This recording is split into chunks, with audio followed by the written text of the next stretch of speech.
When my friend's mom called me that afternoon, I thought it was just another one of her usual requests, lifting something heavy, checking the roof, fixing a bulb, simple things that she preferred I handle instead of waiting days for a handyman. But her voice sounded different this time, shaky, almost panicked, and she told me to come quickly. I ran across the fields behind their farmhouse, the sun sinking into a warm orange glow. She was sitting on the edge of a fallen tree, clutching her thigh and breathing fast.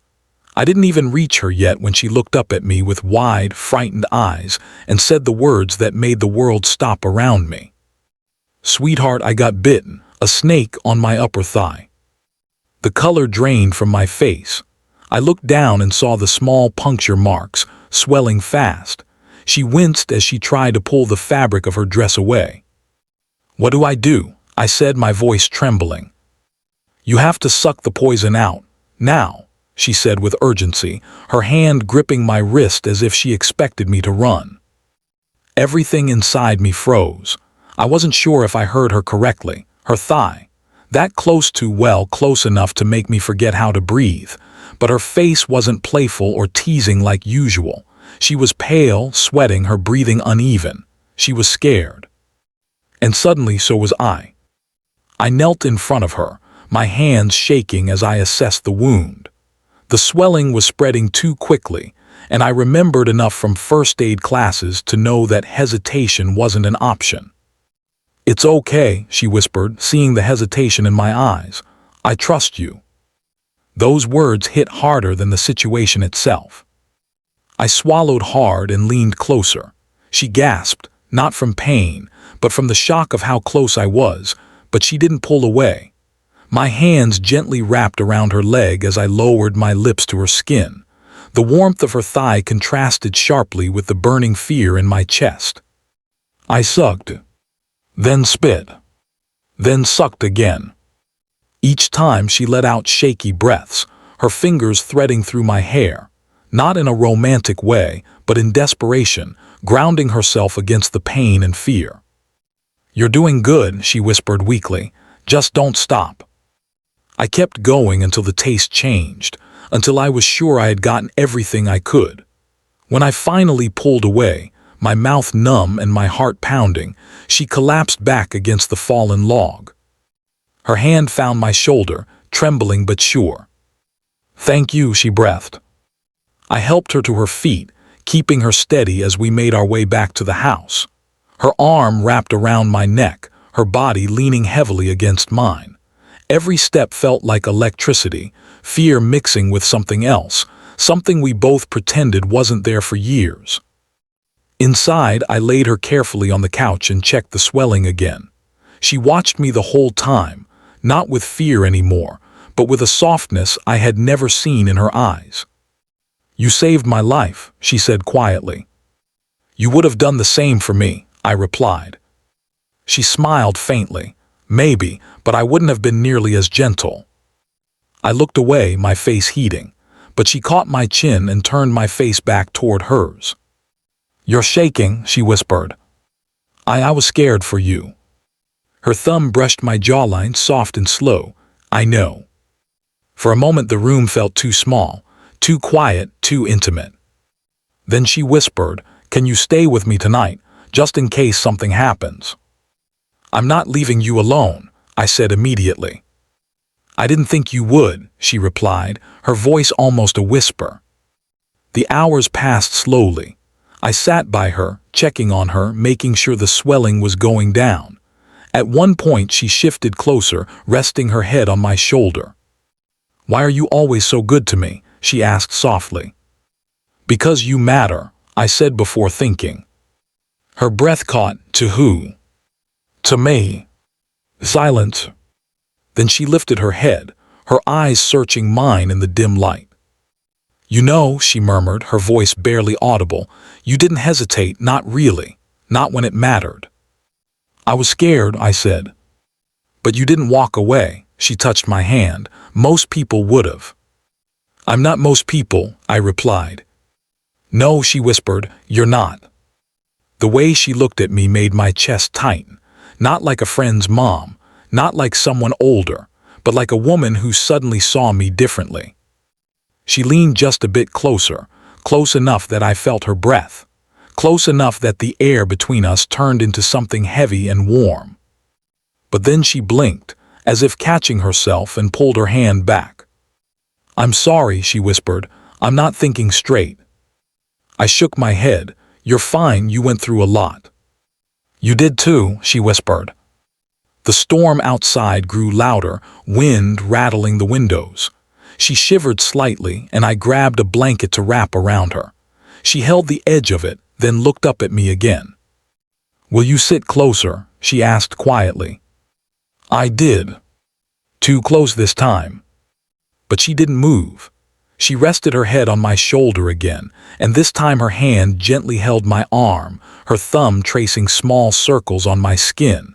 Whether she meant to or whether it was unconscious, I didn't know, but it made my heart race. Minutes turned into hours. At some point she whispered, "Thank you," again. Then after a longer pause, "If you hadn't come." I placed my hand over hers.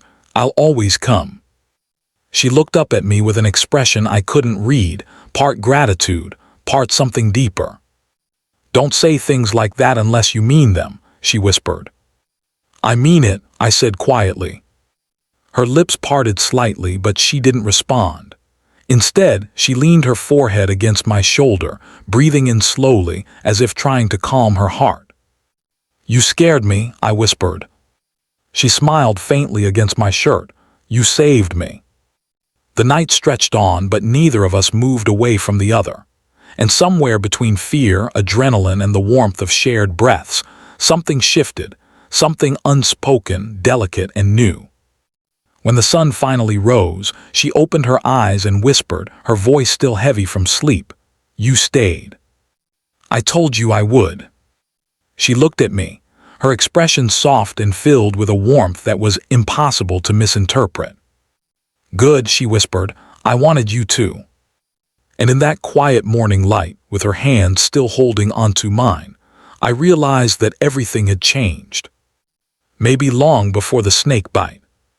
Maybe long before I even understood why I always came running when she called. Maybe long before either of us admitted it. But now, neither of us could pretend anymore. She didn't let go of my hand when she sat up. Her fingers tightened around mine as if she feared I'd slip away with the morning light. For a moment, we simply looked at each other, the quiet house holding the weight of everything we felt but never said. "Does it hurt?" I asked softly, glancing at her thigh. "Only a little," she whispered. "Not as much as it did last night." I nodded, but she kept staring at me, her eyes strangely warm. I could feel something unspoken sitting between us, like a secret waiting to be acknowledged. Then she said, "You stayed awake the whole night, didn't you?" I shook my head. "No, I rested a little." She smiled gently. "You lie terribly, you know." I felt my cheeks warm. She brushed her thumb across the back of my hand.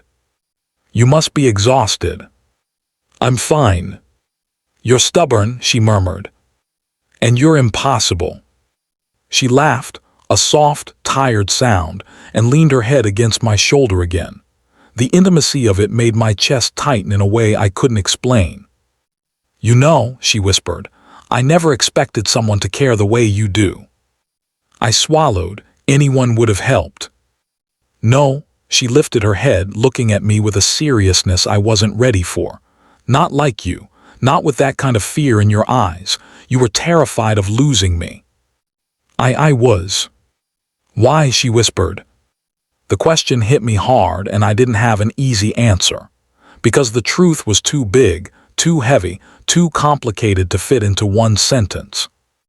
Before I could respond, a knock on the door startled us both. It was her son, my friend. She froze. "Oh God," she whispered, "you need to get up. He can't see you like this." I stood quickly, rubbing the fatigue from my eyes.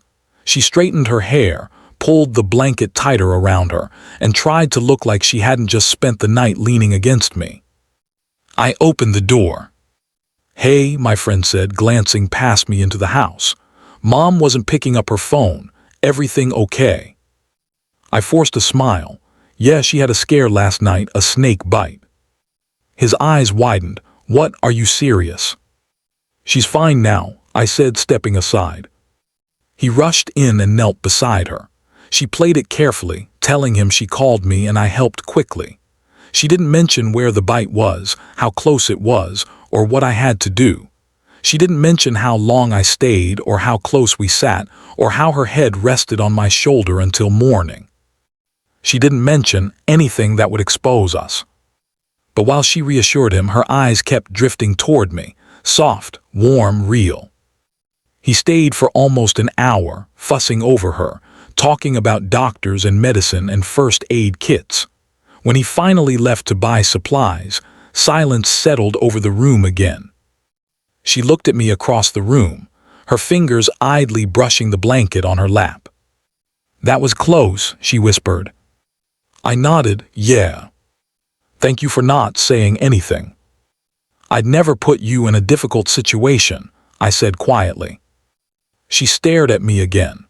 And this time she didn't hide anything, not the gratitude, not the vulnerability, not the something deeper that neither of us wanted to name yet. Come sit with me, she said softly. I hesitated, but she lifted the blanket slightly in invitation. I walked back to her and she reached for my hand again. Her palm was warm, gentle, familiar. I didn't like pretending you weren't here, she murmured. Not after last night.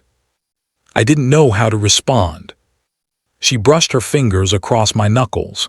You can stay with me until he comes back, if you want. My heart thudded in my chest. I want to, I said. She exhaled slowly, like she'd been waiting for that. I sat beside her. She shifted closer than before, her thigh brushing mine. The blanket covered us both now. She leaned into me again, her head resting against my shoulder. This feels safe, she whispered, with you. I closed my eyes, overwhelmed by the way her words wrapped around my heart like a promise. Last night, she whispered, when you touched me, when you held me, I realized something. My breath hitched. What? That I didn't want the night to end. Her fingers curled around my arm. And I didn't want you to leave. My pulse thundered in my ears. I didn't want to leave. She lifted her head slowly, her face inches from mine. Her eyes moved from my lips to my eyes and back again, her breath warm against my cheek. If things were different, if I were younger, if life wasn't so complicated, she whispered. Things don't have to be complicated, I said. She let out a shaky breath. You say that now. I'll say it tomorrow, and the day after that. Her eyes softened in a way that almost broke me. She touched my cheek, lightly at first, then with more certainty. You make me feel alive, she breathed. You make me feel everything, I whispered back. We were inches away now, too close for anything innocent. The air between us tightened, warm and electric. Her hand slid behind my neck, her fingers trembling slightly. But before anything could happen, before she could close the last inch, her son's voice echoed from outside. Mom, I'm back. She jolted slightly, her hand slipping away, her breath unsteady.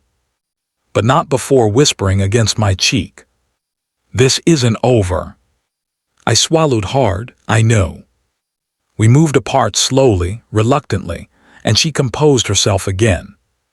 But as her son walked back in, she gave me one last glance, a soft, dangerous smile hiding at the corner of her lips. And in that look, I knew she meant every word. This wasn't over. Not even close.